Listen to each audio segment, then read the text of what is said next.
The game went down as well as so many different apps from around the world yesterday. Kabam respond to new accounts units for gifting exploit. Is the Deadpolooid boss in variant 1.1 still bugged?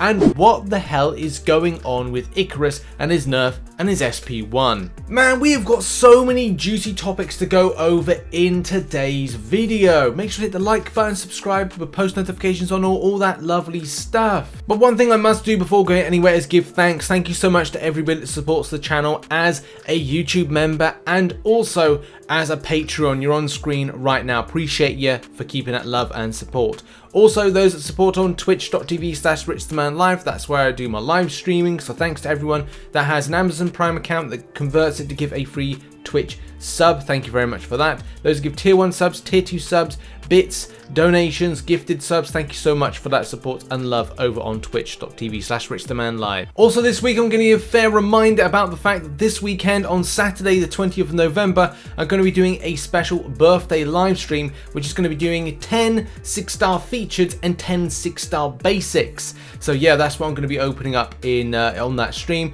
You can check out the time codes, or not time codes, but the times that I'm going to be doing that there, which I've gone the Indian time, UK time, Eastern Pacific time, and Pacific time. There's so many different times to kind of take into consideration. But yeah, that's going to be at the weekend. I'm going to give a fair reminder about that throughout the next few days. Now let's kick things off with Ikaris. Now, if you follow the channel, you'll know that there's been 2 nerfs to Ikaris. The first one we reported on very, very early on, and the second one that kind of swiftly followed around is SP1 and being able to reset incinerates, which is a known issue.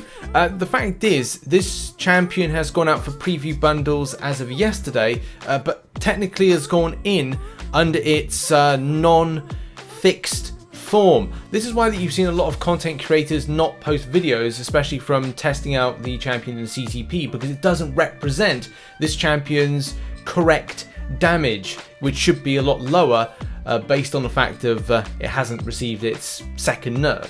And if you have no idea what I'm talking about from that little bit, it's just, you know, we did talk about this on a previous news show, which was that his SP1 was causing unintended spikes in damage, which is caused by an issue where refreshing and pausing damage overtime effects caused an error. This is the incinerates.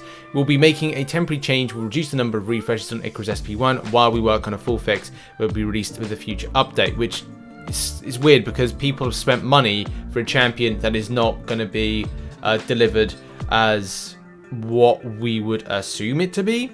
And once the temporary fix is pushed out, Ikaris will only refresh the incinerates on the final hit of the SP1 instead of all 4. Now I think there is going to be, like, again, like, this is all confusing because there's not been anything kind of set. Okay, well, the champion's been released for spending bundles, people have bought this, it's not correct. The latest bit of information I can find is that Kabam are going to be working on this more sooner rather than later, and something is in the works. So if you've got an Ikaris and it kind of, you feel, oh, this is great, he's doing lots of damage, oh, he's refreshing those incinerates are great, do bear in mind this will be changed down the line based on the second nerf.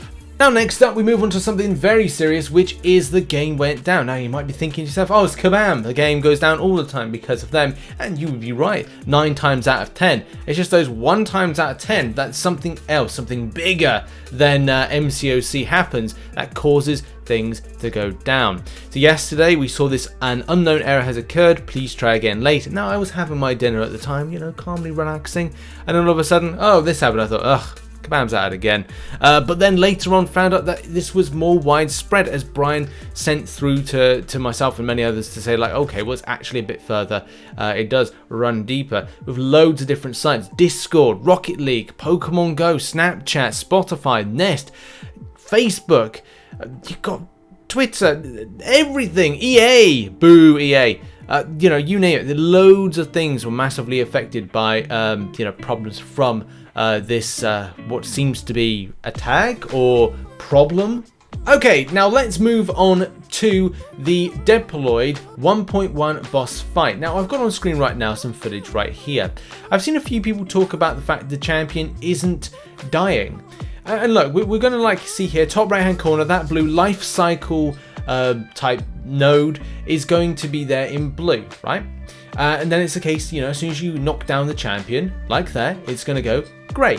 In that grey period of time, you're meant to be able to then, if you've got a strong enough over damaging special attack damage, you're able to take down the enemy, which you're going to see in a moment. When it's purple, it's the point it's at its weakest. But again, you know, you've got to put it in grey in order to take it down. You can see this player is building up to an SP3, very wise, and you can see still in grey. It was still in grey at the point of going to that special attack. And at that point you think, hang on a minute, this should be taking down this Deadpooloid. What is indeed the problem right here? Something very, very strange is afoot. Even the same about the incinerators, he's incinerating through as well with the domino synergy, and you kind of think, well, shouldn't that be ticking through and doing the damage needed? It's kind of invincible at this stage. It's really hard to say. Like for me, I had a bit of good fortune with this and everything went right. I actually, I think I used Domino in the particular fight when I live streamed it on Twitch and did the completion with everybody. But that's just the thing, like there may be something that's completely amiss, you know, few players have noted about this, but maybe it could be like a bug, device specific, those kind of things, operating system specific, and that's something to make sure to report to Kabam on that, especially with information. It's great if you can post stuff to the forums as well. So player saying here, I'm running into a bug, the skilled Deadpolooid boss won't die. It's not life cycle node causing it, he literally cannot be brought below 1 HP. I'm doing what I normally do on life cycle, knocking him down at 1 to 2%, then throwing an SP3, and he won't go below 1 HP. I'm thinking it's some kind of interaction with ability accuracy reduction and this node, quite possibly. Final push ability. Has anyone run into the issue again? This is after the final push has been procced and I'm doing the damage while life cycle is not active. I've read nothing on here to say that in game there should be any kind of great problem with this, but I don't undermine the extent of people saying there seems to be a problem. And as I said, this could be a very kind of interactional based thing. And look, we've seen the evidence, like we can't just dispute it, because at the end of the day, there's this evidence here. This is Hisoku who sent this through, and we've just seen that there seems to be somewhat of an issue with this for some players. I will be going back and returning to do this as well, and that is active forum thread. So if you do, I've put a link in the description, but if you do have a kind of like an interaction like this, you feel that you've gone in and it's not worked properly, then do put your experience Kabam's way so they can look into the fight, because as I said, it could be device specific, it could be a case it's operating system specific as well. And now we move on to a very important topic, and I think it's going to be the final thing to talk about today apart from the arena predictions, and we've got to Scooby-Doo this crap, which is, if you watch Spider-Man trailer, the new one, you'll get that reference. If you didn't, then haha, watch the trailer. But yeah, look, we've got to talk about this. So a lot of people have said to me, Rich, have you seen the 200,000 units exploit by Brian Grant video? And it's like, I watched it yesterday, and unless you like, it's just kind of like TLDR the video, if you like making multiple accounts to do some of the early progression of the game within a 6-hour period, so essentially making, you know, or getting 2,100 units or 2,000 units in 6 hours over the space of 100 accounts, then hey, good for you, your quid's in.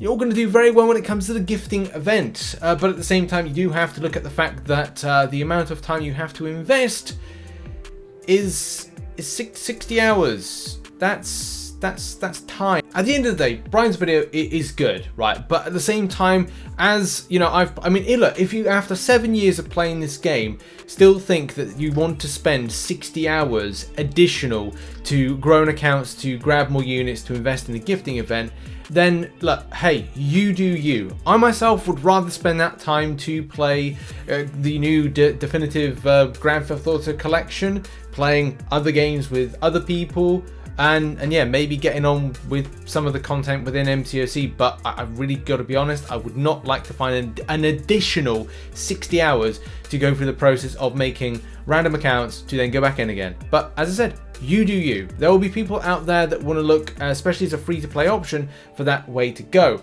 But at the same time, yes, there is the problem that this can be used for, I don't know, murking, and as well elements of the kind of the darkest aspects to the game, where people will grow these accounts, they will then sell said accounts, or at least have something in principle that when the gifting event comes around, that they are able to transfer those units and send them to the accounts that they've purchased, or kind of feeding the main. It's the same problem that we had last year with the gifting event. So it just exposes another problem and also brings to the forefront and light of the exploit causing more issues in other areas. This then reminds me of the extent of grind within this game and what you get back from it. If you remember back when Arena was being scuffed back in May, we kind of covered this and how Kabam were going to change things when it comes to the summoner trial based on time investment in Arena, to the amount of units, battle chips and whatnot that you get back from it. And I came to these kind of like conclusions that from a 5-hour grind period, which was like, you know, what actually happened, like by putting in 5 hours of time, I got back 33,250 battle chips, 293 units, and that was from doing 6 mil grind, 2 mil in the summoner trials, and 4 mil in the basic arena. And that just kind of goes to show you, this is something that Kabam maybe need to look into down the line, without kind of like taking away from the subject, which we will come back to. But the point is, like, we need a game mode like Arena 2.0. Not saying like it has to be within the arenas, but something that is a bit of a different piece of content, where by the end of it you're able to pick up units from it, and you're not having to do 5 hours to pick up 293 units. I'm kind of thinking like, where did I waste these 5 hours of grind for these units? But yeah, it's a good video, and it does expose the extent of time vacuum and a time suck that Marvel Contest of Champions can be, especially from what you can get back to it from seasoned players, especially versus like new players and what they're able to pick up. Even more so when it comes to the gifting exploit that could be from creating multiple accounts. But as I said, a lot of people won't really care for the amount of effort they've got to do. Some people will create, I don't know, 2 or 3 accounts, and you know what? I might even try this. I might even do a live stream myself on Thursday this week, so tomorrow, and try and do exactly the same process and create 2 accounts and kind of get 4,200 units in order to kind of save for gifting. Should I do that? Maybe I should. But Kabam have responded to this, because I'm not going to kind of have a full dissection, because Kabam have indeed responded to this post. So Kabam Mika says, thank you all for the impassioned discussion here. When we made these changes to the early game, we knew that there could be some potential for this kind of behavior. We were already looking into ways to make sure that this can't be exploited, but don't have the details right now. But as Captain 412 said above, not all alt accounts are bad, and we want to make sure that we take that into account as well. There's a lot of nuance, and it needs to be worked out more before we can be confident in a plan. No, we're not going to announce that plan early. I am not going to give the blueprints for the minimum that has to be done to be able to exploit mass creating new alt accounts. Well, there you go. That gives you the answer there. So the Kabam are on the case for this. And look, like, this is actually, you might be thinking like, oh, is this a completely new thing? No, it's been done for ages. This is how a lot of people in previous gifting events were unloading units into things like alliances, and as well into their own like main accounts. So it's like going like, okay, well, people that were buying these accounts, that people were doing exactly the same thing and grinding out the alts through like lower content, or kind of going other content and then going, right, well, into there. And if you've got multiple devices, you can run auto fighting a lot of stuff. It got worse, you know, in the last, I think it was 2019 was the worst when it came to the gifting event. Maybe it was 2018, one of the two. And stuff like, you know, we're discussing has been kind of looked into. And that's what Kabam have said here. We're not going to announce that plan early. I am not going to give the blueprints for the minimum that has to be done to be able to exploit mass creating new alt accounts.